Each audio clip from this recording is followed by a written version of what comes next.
तो पीएम मोदी मतदान करने के लिए पहुंच गए हैं। उपराष्ट्रपति पद के चुनाव की प्रक्रिया का यहां शुभारंभ हो रहा है और ये सिर्फ एक चुनाव नहीं है, हम कह सकते हैं हमारे लोकतंत्र में जिस तरह से संवाद, बहस और सहमति की परंपरा को आगे बढ़ाने की कसौटी है, ये तस्वीरें उसको भी बयां करती हुई नजर आती हैं। लगातार जो भी संख्या के लिहाज से जीत चाहे जिसकी भी हो, लेकिन असली सवाल यही है कि ये जो चुनाव है वो सत्ता पक्ष और विपक्ष दोनों के लिए आने वाले समय में के लिए कौन सा राजनीतिक संदेश यहां पर देगा, इसकी तस्वीर साफ होती नजर आएगी आज शाम। और यहां पर वोटिंग के लिए जो वोटिंग की प्रक्रिया है उसकी शुरुआत हो गई है। तमाम सांसद अपनी क्रमांक के हिसाब से जा रहे हैं वोटिंग के लिए। तो भारत के उपराष्ट्रपति चुनाव के लिए संसद भवन में वोटिंग की शुरुआत हो गई है। हमारे साथ हमारे संवाददाता ऋषि कुमार इस वक्त जुड़े हुए हैं। जी ऋषि, हम तस्वीरों में देख सकते हैं प्रधानमंत्री पहुंच गए हैं मतदान करने के लिए। बिल्कुल, इस समय प्रधानमंत्री मतदान के लिए पहुंच चुके हैं और मतदान जैसे कि हम जानते हैं सुबह 10 बजे शुरू हुआ है। तो यहाँ पर और भी तमाम सांसद हैं, अब कतारों में लगना शुरू हो गए हैं।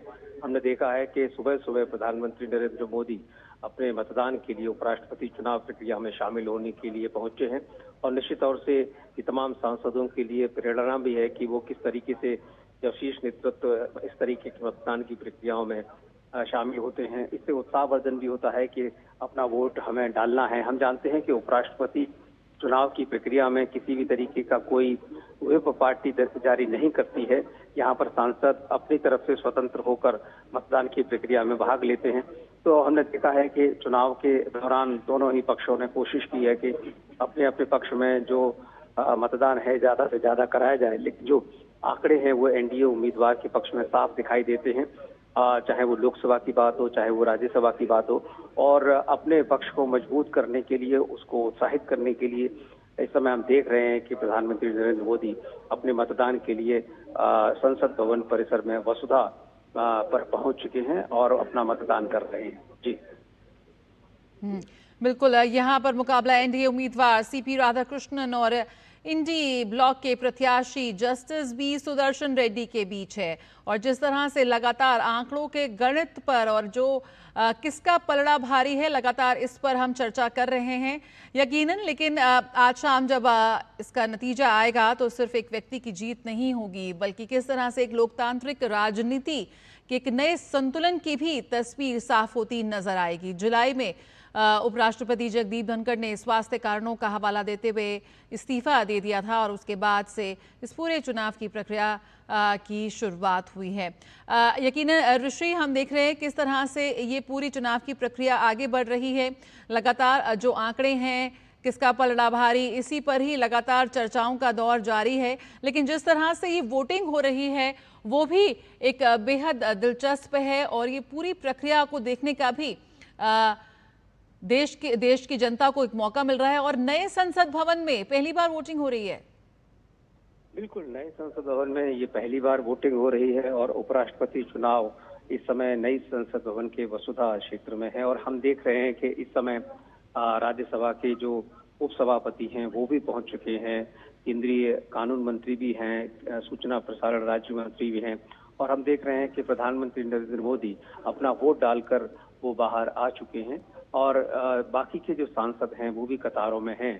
तो जिस तरीके से हमने देखा है कि शीर्ष नेतृत्व के द्वारा मतदान की प्रक्रिया की शुरुआत में शामिल होना, निश्चित तौर से खैर सभी सांसद उत्साहित हैं। और हम देख रहे हैं कि इस समय रक्षा मंत्री राजनाथ सिंह भी अपने मतदान के लिए पहुंचे हैं। तो तमाम जो सांसद हैं, मंत्री हैं, वरिष्ठ नेता हैं, एनडीए के वरिष्ठ नेता हैं, हम यहाँ पर देख रहे हैं कि अभी शुरुआत में जिस तरीके से देख रहे हैं कि अधिकांश जो सांसद हैं वो एनडीए की तरफ से ही मतदान में शामिल हो रहे हैं। हालांकि बीच बीच में कुछ विपक्षी दलों के सांसद भी मतदान की प्रक्रिया में शामिल होने के लिए कतारों में हैं। हमने देखा कि सुबह 9 बजे से ही सांसद गण जो है वो संसद भवन परिसर में पहुंचे और जो अपनी अपनी प्रतीक्षा के लिए यहाँ पर वो पहुंच गए ताकि सुबह ही वो वोट डाल पाएं। तो अब हमने देख लिया है कि इस समय जो प्रधानमंत्री हैं वो वोट डाल चुके हैं और रक्षा मंत्री इस समय वोट डालने के लिए वहां पर पहुंचे हैं। और अब जिस तरीके से तमाम सांसदों के वोट डालने का जो सिलसिला है वो अब तेजी से आगे बढ़ रहा है। तमाम सांसद इस समय वोट डालने के लिए वसुधा संसद भवन के वसुधा क्षेत्र में आ रहे हैं। जी बिल्कुल। और शैलेंद्र मिश्र भी इस वक्त जुड़े हुए हैं हमारे साथ और जानकारी उनसे ले लेते हैं। शैलेंद्र, जिस तरह से एक पक्ष में साफ तौर पर उसका पलड़ा भारी होता हुआ दिख रहा है, संख्या के लिहाज से भी एनडीए के पक्ष में एनडीए का पक्ष और मजबूत लग रहा है, लेकिन अगर हम राजनीतिक दृष्टि से देखें तो किस तरह से आप देखते हैं, एक विपक्ष की एकजुटता की बात करें या हमारे छोटे राजनीतिक दलों की भूमिका की बात करें, किस तरह से उस लिहाज से भी ये चुनाव बेहद महत्वपूर्ण है? जया, हमने देखा कि ठीक 10 बजे जैसे ही मतदान की प्रक्रिया शुरू हुई, प्रधानमंत्री नरेंद्र मोदी ने अपने मत का प्रयोग किया उपराष्ट्रपति पद के चुनाव के लिए।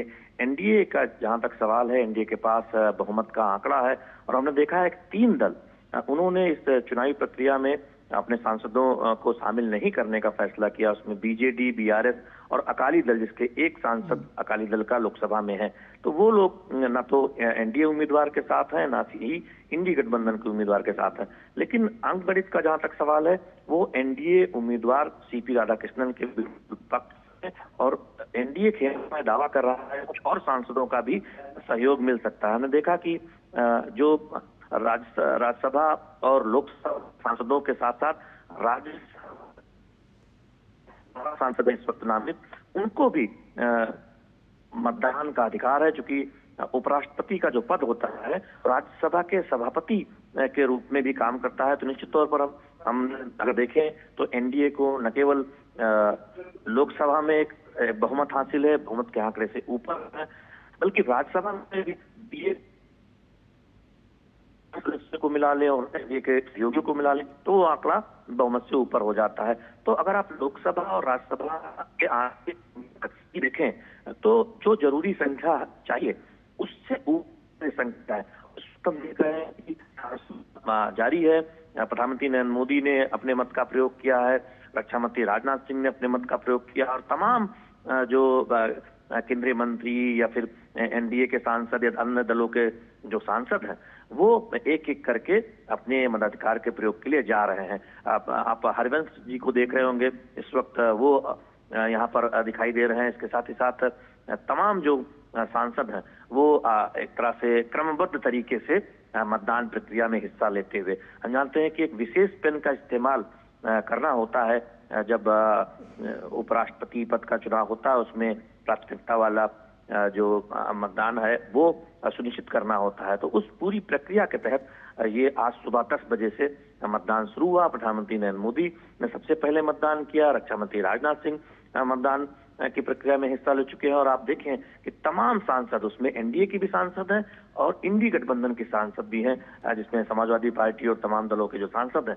वो इस वक्त मतदान के लिए जाते हुए। तो आज पूरे दिन 5 बजे तक ये मतदान की प्रक्रिया चलेगी, सांसदों के पास मौका होगा और आज ही 6 बजे से मतों की गिनती होगी और आज ही ये ऐलान हो जाएगा कि अगला उपराष्ट्रपति देश का कौन होने जा रहा है। हालांकि हम सब जानते हैं कि आंकड़ों के लिहाज से तय है कि डॉक्टर सीपी राधाकृष्णन अगले उपराष्ट्रपति होने जा रहे हैं, लेकिन कितना मत उन्हें मिलता है, कितनी बड़ी उन्हें जीत हासिल होती है, उस पर सभी की निगाहें होंगी कि क्या कुछ अन्य दलों के सांसद भी, चूंकि इसमें कोई विप नहीं होता है, तो क्या एनडीए उम्मीदवार के पक्ष में आएंगे या फिर क्या अंगड़ित होगा। और इसीलिए जो इंडी अलायंस है उसने अपने उम्मीदवार को शायद उतारा है कि एक सांकेतिक तरीके से वो विपक्ष की एकजुटता का एक संदेश देने की कोशिश करें।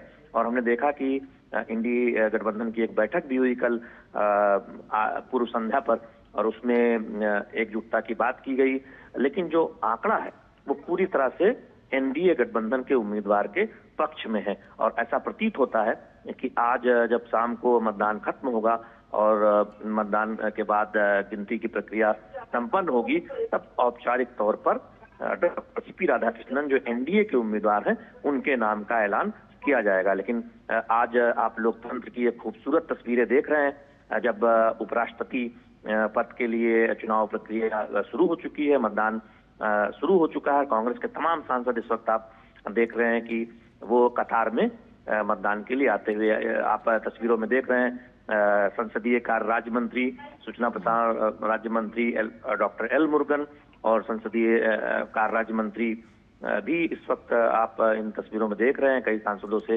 वो जी। हाथ मिलाते हुए डॉक्टर अर्जुन राम मेघवाल। तो निश्चित तौर पर ये लोकतंत्र की खूबसूरत तस्वीर है। जयराम रमेश कांग्रेस सांसद हैं। इसके साथ ही साथ कई अन्य दलों के सांसद, टीएमसी के सांसद इस वक्त दिखाई दे रही हैं तस्वीरों में, समाजवादी पार्टी के सांसद। तो निश्चित तौर पर आज ये मतदान की प्रक्रिया सुचारू रूप से आगे बढ़ रही है। 10 बजे से ये मतदान शुरू हुआ, ये पूरी प्रक्रिया, और आज शाम 5 बजे तक मौका है।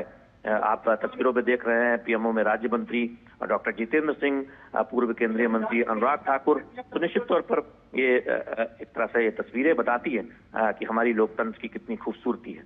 बिल्कुल, ऋषि हमारे साथ जुड़े हुए हैं। ऋषि, यहाँ पर जिस तरह से लगातार जो पूरी चुनावी प्रक्रिया है उसको समझने का प्रयास हो रहा है आमजन के हिसाब से, कैसे ये जो है किसी भी पार्टी ने कोई व्हिप जारी नहीं करी, ना ही चुनाव कोई भी पार्टी में इन चुनावों में वोट देने के लिए जो सदस्य हैं वो किसी भी उम्मीदवार को वोट कर सकते हैं, और किस तरह से दोनों ही खेमों ने ज़्यादा से ज़्यादा पार्टिसिपेशन को बढ़ाने के लिए, और जिस तरह की हमने देखी अपने पक्ष में मतदान कराने के लिए लगातार दोनों खेमों की तरफ से प्रयास होते रहे।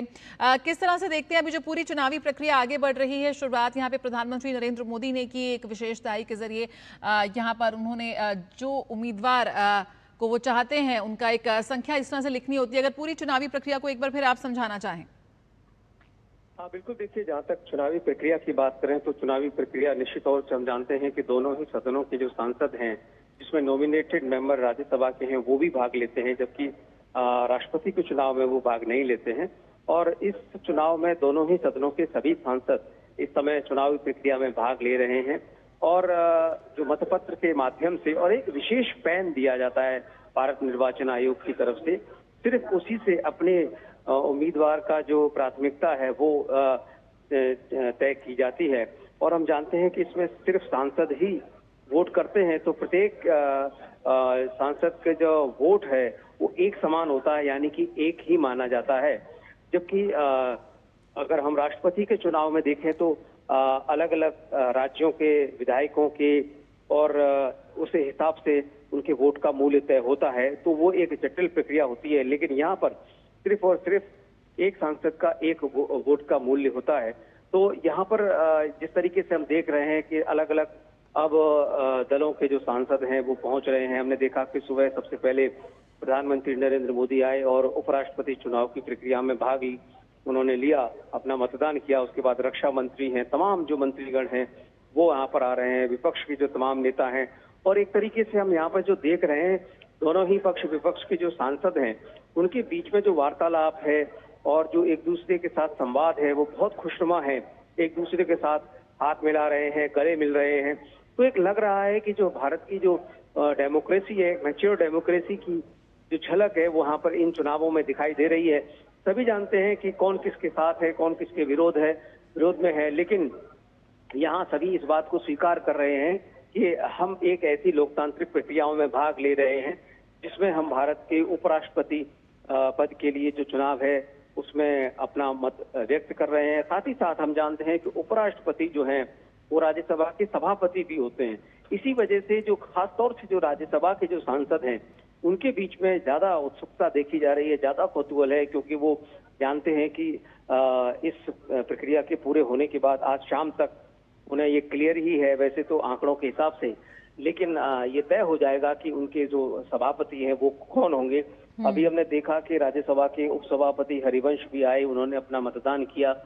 और लगातार यहाँ पर जो सांसद हैं वो अलग अलग पार्टियों के, हमने देखा समाजवादी पार्टी के जो सांसद हैं वो अपनी पार्टी की टोपी, लाल रंग की टोपी लगाकर आए हुए हैं। तो यहाँ पर अलग अलग जैसे कहते हैं रंगों में यहाँ पर दिखाई दे रहे हैं भारतीय लोकतंत्र के, जिसमें अलग अलग राज्यों से जो कुछ सांसद हैं वो अपने राज्यों की वेशभूषा में भी आए हुए हैं।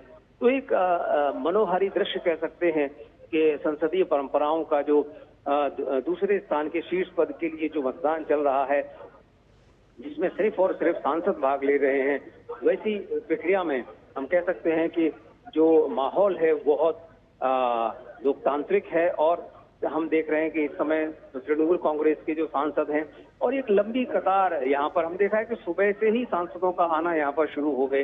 अमूमन देखा जाता है कि कई बार देर से आने का यहाँ पर सिलसिला होता है। अभी हम देख पा रहे हैं कि पूर्व प्रधानमंत्री एचडी देवगौड़ा यहाँ पर अपने मतदान के लिए पहुंचे हैं और अब वो अपने मतदान के लिए धीरे धीरे आगे बढ़ रहे हैं। तो ये जो प्रक्रियाएं हैं, तमाम सांसद पहले जाकर वोट डालने के लिए भी उनमें एक उत्साह देखा जा रहा है कि वो अपना मतदान करें।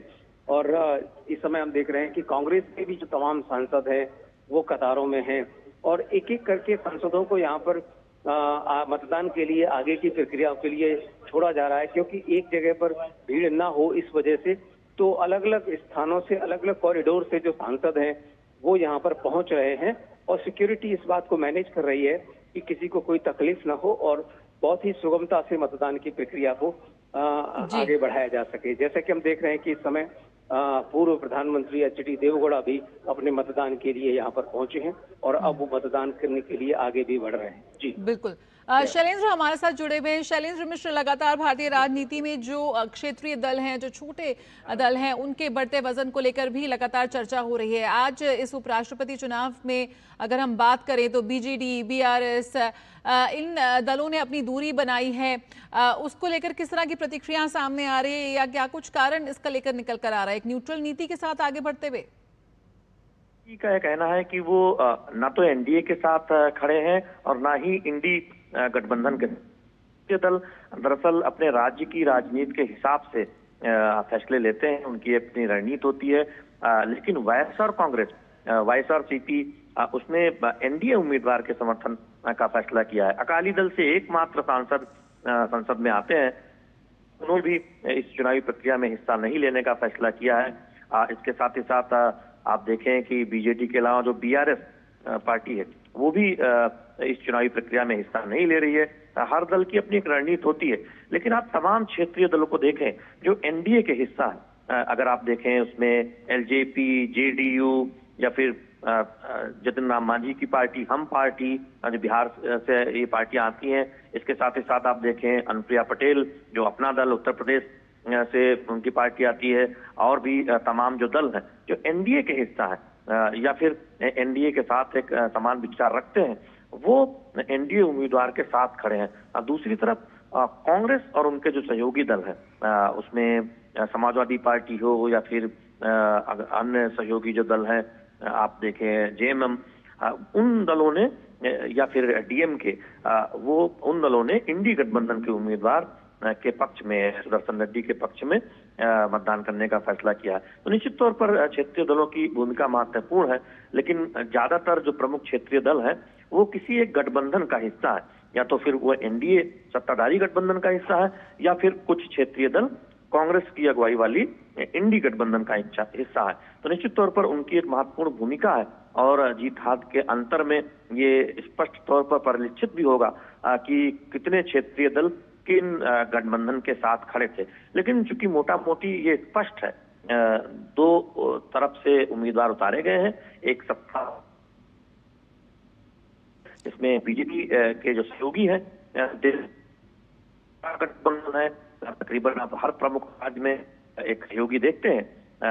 तमाम सहयोगी ऐसे भी हैं जिनकी सांसद नहीं है, ना लोकसभा में ना राज्यसभा में, तो उनकी तो इस चुनाव में भूमिका नहीं है, चूंकि सांसदों का ही मत होता है लोकसभा में या राज्यसभा में। तो ऐसे में वो सहयोगी चाहे एनडीए के हों या फिर इंडी गठबंधन के हों, जिनके सांसद हैं लोकसभा में, राज्यसभा में, उनका महत्व है। और चूंकि दो गठबंधन के उम्मीदवार मैदान में है, तो निश्चित तौर पर उसी के लिहाज आंकड़े जोड़े जा रहे हैं। उसी के हिसाब से बावजूद कि इसमें कोई विप नहीं होता है, सांसदों को खुद तय करने का अधिकार है, लेकिन मोटा मोटी जिन दलों का जो रुख होता है उसी हिसाब से हम मतदान होता हुआ इन चुनावों में देखते हैं। तो ऐसे में इसीलिए कहा जा रहा है कि जो आंकड़े हैं वो एनडीए उम्मीदवार डॉक्टर सीपी राधाकृष्णन के पक्ष में है और वो आसानी से ये चुनाव जीतने जा रहे हैं। मतों का अंतर कितना होगा, सिर्फ इस पर लोगों की निगाहें हैं कि क्या एनडीए को कुछ वाईएसआर सीपी के अलावा और भी कुछ दलों का या फिर कुछ सांसदों का समर्थन मिला है, या क्या कुछ स्थिति रही है। जब ये मतदान होगा तब स्पष्ट होगा, लेकिन आप तस्वीरों में देख रहे हैं, जब ये मतगणना होगी तब स्पष्ट होगा। आप तस्वीरों में देख रहे हैं कि उत्साह जिस तरह से दिखता है चुनाव में, सांसदों में भी एक मतदाता के तौर पर उत्साह है, क्योंकि उपराष्ट्रपति पद के चुनाव में मतदाता होते हैं, चाहे लोकसभा के सांसद हो या फिर राज्यसभा के सांसद हो, तो वो उत्साह दिखता है। अपनी बारी का इंतजार करते हुए क्रमबद्ध तरीके से पंक्ति में खड़े हुए, एक एक करके आगे जाते हुए प्रफुल्लित चेहरे वो आप तस्वीरों में देख रहे हैं। बिल्कुल। ऋषि भी हमारे साथ जुड़े हुए हैं। ऋषि, यहाँ पर लगातार एनडीए के पास जो आंकड़ा है उसका साफ बहुमत है, लगातार यही बात सामने आ रही है, लेकिन किस तरह से देखते हैं विपक्ष के लिए ये चुनाव मनोबल बनाम अंगगणित की लड़ाई, और साथ ही साथ जिस तरह से जस्टिस रेड्डी की उम्मीदवारी सामने आई, इंडी ब्लॉक की एकजुटता और जो उनकी मॉरल पोजीशनिंग है उसको भी मजबूत करती हुई नजर आती है, भले ही जीतना मुश्किल हो। ऋषि हमारे साथ है? हेलो जी ऋषि, आपको मेरी आवाज मिल रही है? चलिए शैलेंद्र से बात करते हैं। शैलेंद्र, लगातार ये बात यही हो रही है कि एनडीए के पास आंकड़ों जो हैं वो साफ बहुमत है, लेकिन किस तरह से देखते हैं विपक्ष के लिए भी ये उनकी एकजुटता की बात करें, उनकी मॉरल पोजीशनिंग की बात करें तो उस लिहाज से बड़ी ही मजबूती उन्होंने देने की कोशिश की है, भले ही जीतने की किसी भी तरह की कोई उम्मीद ना हो। कैसे देखते हैं ये मनोबल बनाम अंगगणित की जो ये लड़ाई है? ये चर्चा हुई थी और चुनाव आयोग की तरफ से, निर्वाचन आयोग की तरफ से जब तारीखों का ऐलान हुआ था, नामांकन की तारीखों का, तब ये प्रयास हुआ था सत्ता पक्ष की तरफ से, एनडीए की तरफ से, और रक्षा मंत्री राजनाथ सिंह को ये जिम्मेदारी दी गई थी कि वो विपक्ष के नेताओं से बातचीत करें। उन्होंने विपक्ष के प्रमुख नेताओं से, मल्लिकार्जुन खड़गे से और तमाम दलों के नेताओं से बातचीत भी की थी, लेकिन विपक्ष में कांग्रेस पार्टी और उनके सहयोगी दलों में एक राय बनी कि उपराष्ट्रपति पद का जो चुनाव है उसमें विपक्ष को अपना उम्मीदवार देना चाहिए और उसके जरिए एक संकेत देना चाहिए राजनीति में कि विपक्ष के जो तमाम दल हैं वो इस मुद्दे पर एक राय है। वो एक रणनीति हो सकती है। माना जा रहा है कि उस रणनीति के तहत कांग्रेस ने, उनके सहयोगी दलों ने उम्मीदवार के नाम का ऐलान किया। दूसरी बात यह है कि चूंकि इंडी गठबंधन को पता है कि उनके पास उतना बहुमत नहीं है, लेकिन एक संकेत देने की वजह से, एकजुटता के संकेत कह लें या फिर आगामी चुनावों में वो संकेत देना चाहते हैं, क्योंकि बिहार में अब चुनाव दूर नहीं है और आगे भी महत्वपूर्ण राज्यों के चुनाव होने हैं, तो निश्चित तौर पर उसकी वजह से ये हो सकता है कि ये संकेत बहुत स्पष्ट देने की वजह से उन्होंने उम्मीदवार उतारा है।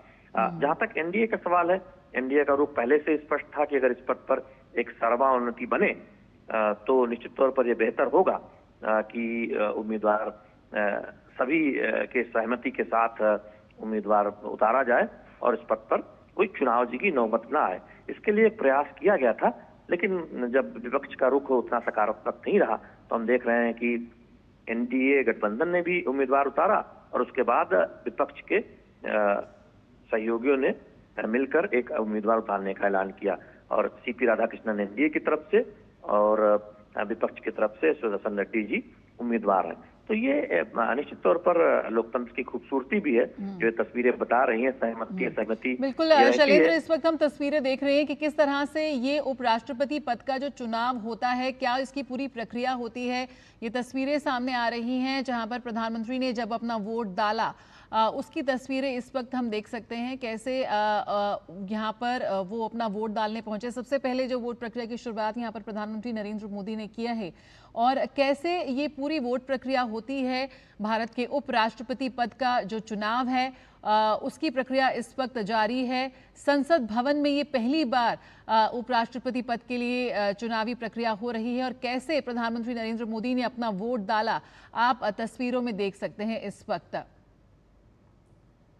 इसी तरह से लगातार कतारबद्ध होकर तमाम जो सांसद हैं वो आ रहे हैं और अपना वोट डाल रहे हैं। राज्यसभा महासचिव पीसी मोदी उपराष्ट्रपति चुनाव के रिटर्निंग ऑफिसर नियुक्त किए हैं और कैसे ये पूरी जो प्रक्रिया होती है, गुप्त होता है, आपका सिंगल ट्रांसफरेबल वोट होता है। सफेद मतपत्रों पर सांसद विशिष्ट स्याही वाले पेन से उम्मीदवार के नाम के आगे अपनी प्राथमिकता 1, 2 या 3 अंकित